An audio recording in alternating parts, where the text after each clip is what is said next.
Hi, welcome to EPG Pathshala Spanish. I'm Rajiv Saxena and I teach Spanish in the Center of Spanish, Portuguese, Italian, and Latin American Studies in the Jawaharlal Nehru University in New Delhi. We are learning Spanish and we are in the intermediate Spanish paper, which is called Intermediate Grammar. We are in the module which is talking about the impersonal sentences. The objective of this module is to learn about impersonal constructions in Spanish. However, we should note that a detailed overview of passive constructions will be done in the next paper of advanced grammar. So, over here, we will be just having a brief overview about the impersonal constructions in Spanish. It is not always possible to mention the subject of a sentence. Sometimes it is even desirable not to do so. So, if a person tells me something and I don't want another person to know that who told me, I must avoid mentioning him or her. So, we would be deleting the subject of a sentence.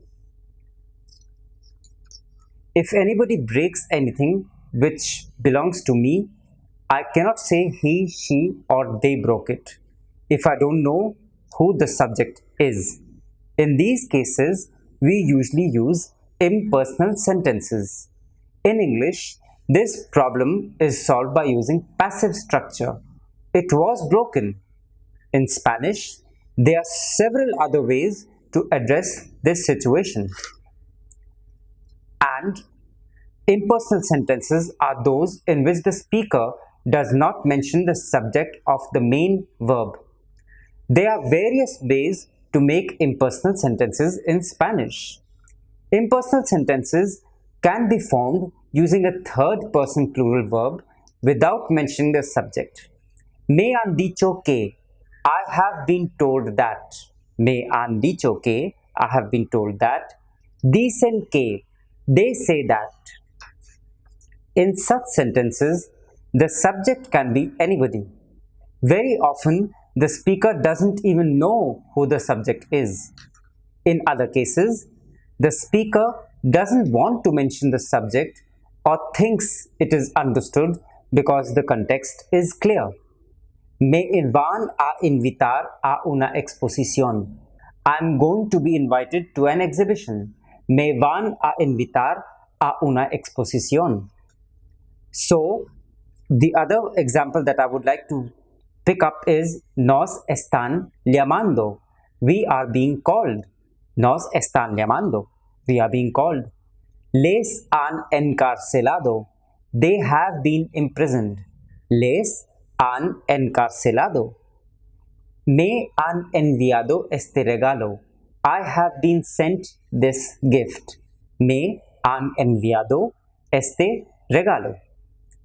To make impersonal sentences, Spanish attributes the action to a hypothetical plural subject that is always omitted, whereas in English, passive structures are commonly used for the same.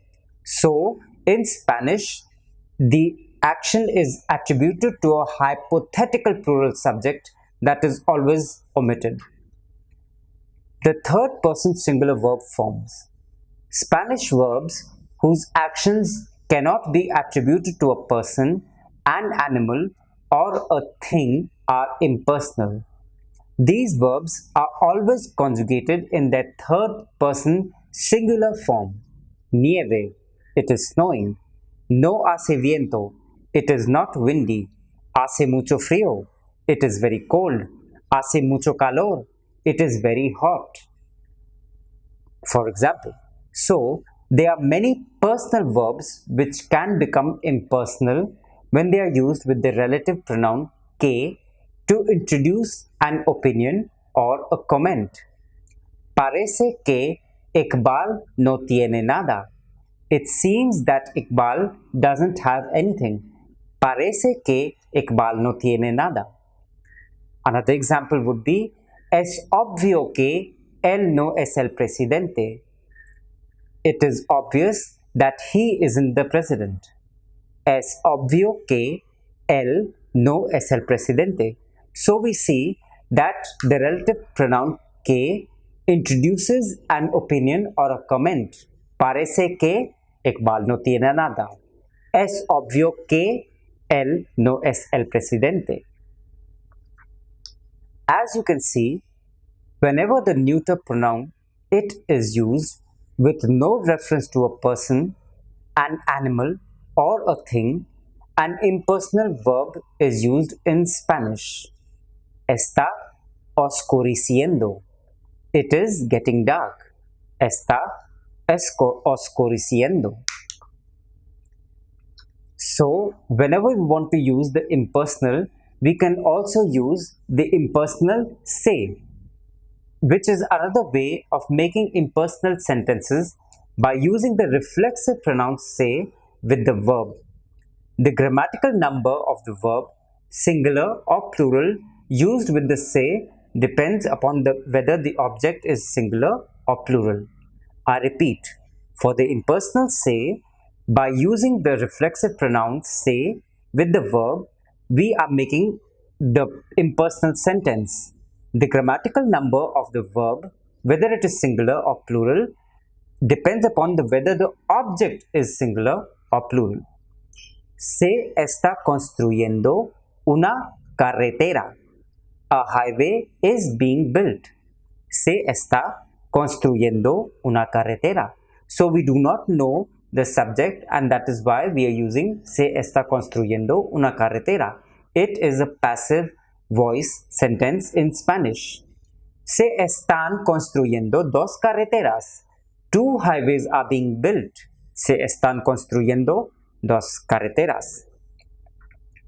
When object pronouns are used after the reflexive pronoun se, the verb is always singular as long as there is no reference to plural nouns. Se les han invitado. They have been invited. Se les ha invitado. Or another example would be se nos han asegurado que. We have been assured that. Se nos ha asegurado que. We have been assured that, etc. If there be any reference to a plural noun, the verb is always plural. Se les han fijado los sueldos. Their salaries have been fixed. Se les han fijado los sueldos. When the object is a noun, including a person, object pronouns are used along with the nouns, especially with the verbs decir, ordenar, sugerir, pedir, aconsejar, and advertir, amongst others. So, I repeat that when the object is a noun, including a person, object pronouns are used along with the nouns, especially with the verbs decir, ordenar, sugerir, pedir, aconsejar, and advertir. Se le ha dicho a Mehul que venga. Mehul has been told to come. Se le ha dicho a Mehul que venga. Another example would be se les ha pedido a los gemelos que no salgan. The twins have been asked not to leave. Se les ha pedido a los gemelos que no salgan. There are other Spanish constructions in which the agent or the doer is omitted. These include a variety of impersonal constructions. The translations about which we are going to be talking about will remind you that the equivalent constructions are also very common in English. So, the variety of impersonal constructions that are being used in Spanish are very similar to the English translations also. The other constructions which include is se plus intransitive Spanish verbs. Intransitive verbs have no direct object. For example, ¿Cómo se aprueba este examen? How does one pass the exam? ¿Cómo se aprueba este examen? Another example would be se está muy mal en la cárcel. One feels bad in jail. Se está muy mal en la cárcel. The to form with the pronoun te. Te matas a estudiar y nadie te ayuda. You kill yourself studying and no one helps you. Te matas a estudiar y nadie te ayuda. Uno is also the subject of the sentence in many cases. Uno no tiene derecho de hacer eso. One does not have the right to do so. Uno no tiene derecho de hacer eso. The third person plural form of the verb is also used to get the same meaning, to communicate the same thing. Sospechan que él tenga una copia. They doubt that he has a copy. Sospechan que él tenga una copia. These impersonal expressions are used when the subject of a verb is unspecified or unknown but is human. So, when the subject of a verb is unspecified or unknown but is talking about a human being, then these impersonal expressions are used. They are usually used to make general statements and to express rules, but also are very useful for asking how to spell a word or what a word means. Se debe trabajar mucho para tener éxito. One should work hard to gain success. Se debe trabajar mucho para tener éxito. Or, se habla español en Costa Rica. They speak Spanish in Costa Rica, or Spanish is spoken in Costa Rica. Se habla español en Costa Rica. ¿Cómo se escribe chocolate? How do you spell chocolate? ¿Cómo se escribe chocolate? Or another sentence would be, ¿cómo se dice beach en español? How do you say beach in Spanish? ¿Cómo se dice beach en español?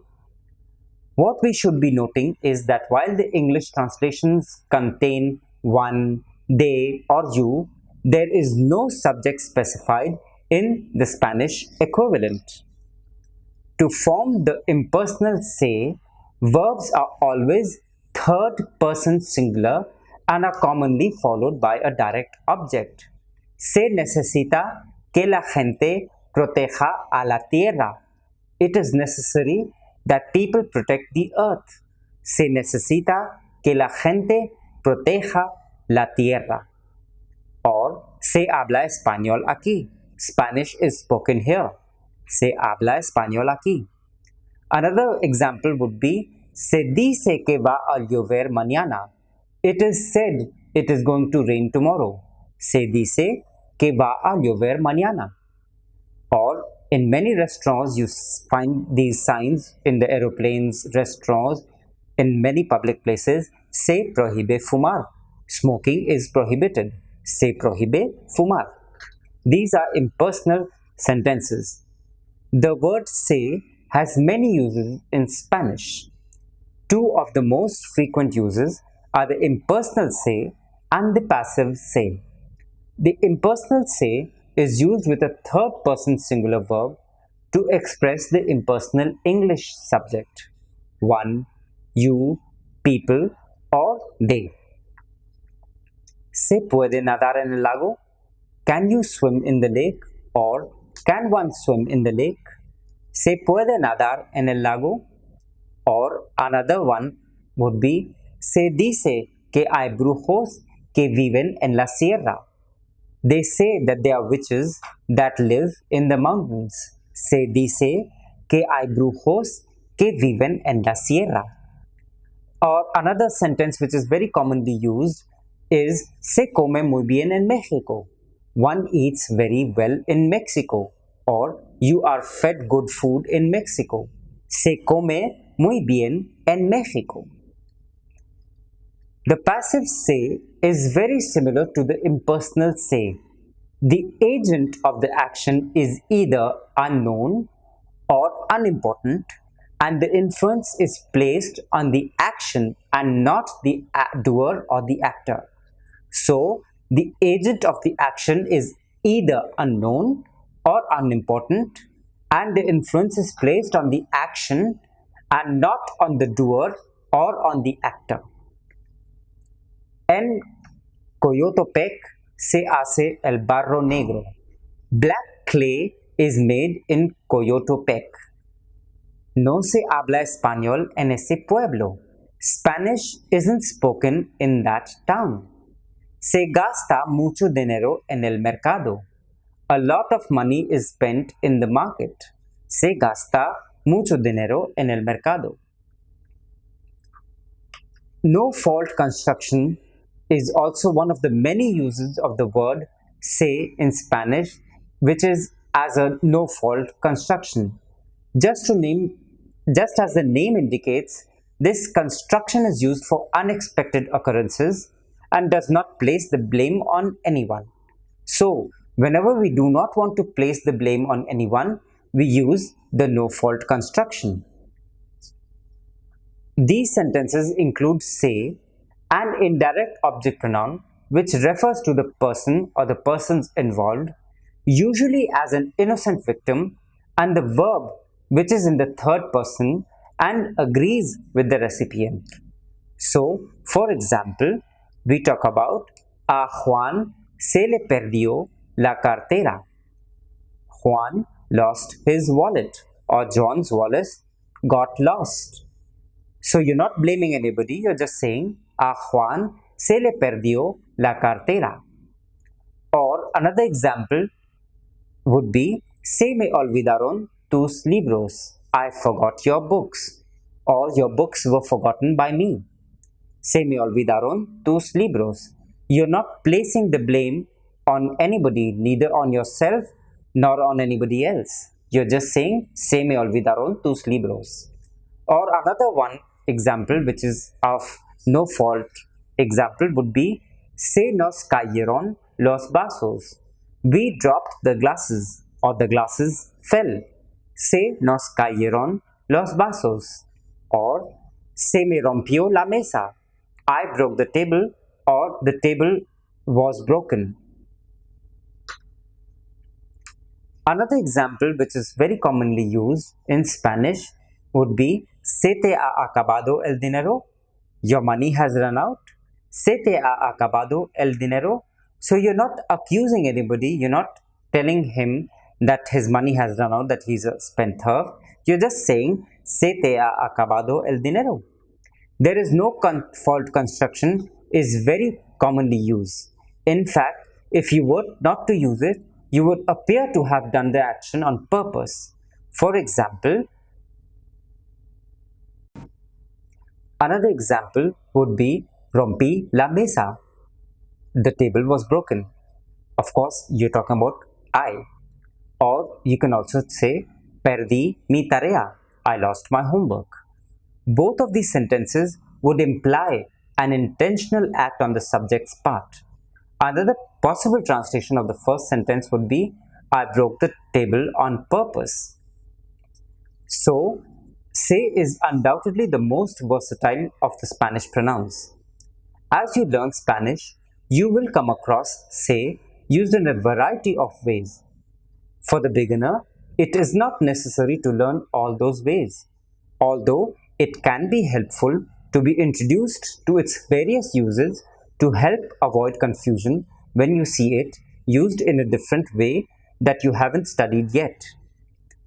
So, we are giving a major list of the uses of se along with the examples in sentences in the e-text section.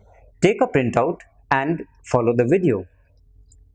As a reflexive pronoun, this is the most common use.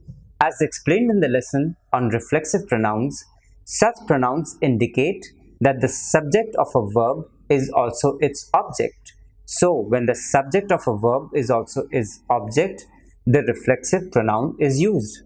In English, this is usually accomplished by using verbs such as himself or themselves.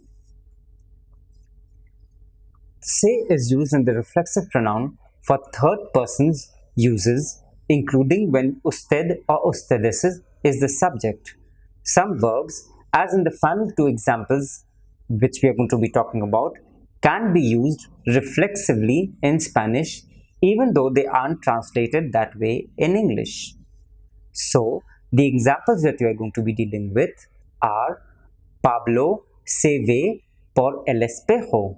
Pablo sees himself using the mirror. Pablo se ve por el espejo.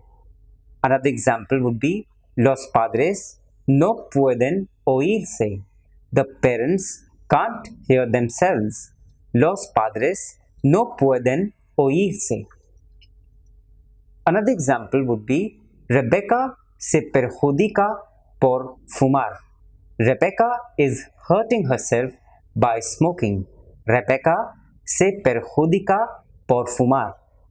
Another example would be Benjamin Franklin se levantaba temprano. Benjamin Franklin got up early. Benjamin Franklin se levantaba temprano. Another example would be se comió los tacos. He ate up all the tacos. Se comió los tacos. As the equivalent of the English passive voices, we can also be using say. So, by using say, particularly when discussing inanimate objects, it is possible to indicate some sort of action without indicating who performed the action. So, whenever you're using say, when you're discussing inanimate objects, it is possible to indicate some sort of action without indicating who has performed the action. Grammatically, such sentences are structured in the same way that sentences using reflexive verbs are being used. In a literal sense, a sentence such as se venden coches means cars sell themselves. In actuality, however, such sentences would be the English equivalent of cars are sold, or more loosely translated, cars for sale. Se venden coches, or se venden libros, or se venden chocolates. So, cars for sale, books for sale, chocolates for sale. Se abren las puertas. The doors are opened. Se vendió la computadora. The computer was sold. Se vendió la computadora. Another example would be se perdieron las llaves. The keys were lost. Se perdieron las llaves. The keys were lost. Se prohíbe fumar. What we had said earlier also, smoking is prohibited. Se prohíbe fumar. We also use this as a substitute for le or les. When the indirect object pronoun le or les is immediately followed by another pronoun that begins with an L, the le or les is changed to se as a way to avoid having two pronouns in a law beginning with the L sound. So, to avoid having two pronouns side by side beginning with the L sound, lelo, lela, we use selo, sela. Déselo a ella, give it to her. Se lo dijo a él, he told it to him. No se lo voy a dar a ellos, I'm not going to give it to them. So, the impersonal se. In some sentences, se is used as an impersonal sense with regular verbs to indicate that people in general or no person in particular performs the action. I repeat, we use the impersonal se in some sentences where impersonal sense is being given with singular verbs to indicate that people in general or no person in particular performs the said action. When se is used in this way, the sentence follows the same pattern as those in which the main verb is used, reflexively, except that there is no subject to the sentence that is explicitly stated. As the examples below show, there can be a variety of ways that such sentences can be translated into English. So, the examples that we are going to be talking about right now are se maneja rápidamente en Lima. People drive fast in Lima. Se maneja rápidamente en Lima. Or another example would be se puede encontrar cocos en el mercado. You can find coconuts in the market. Se puede encontrar cocos en el mercado.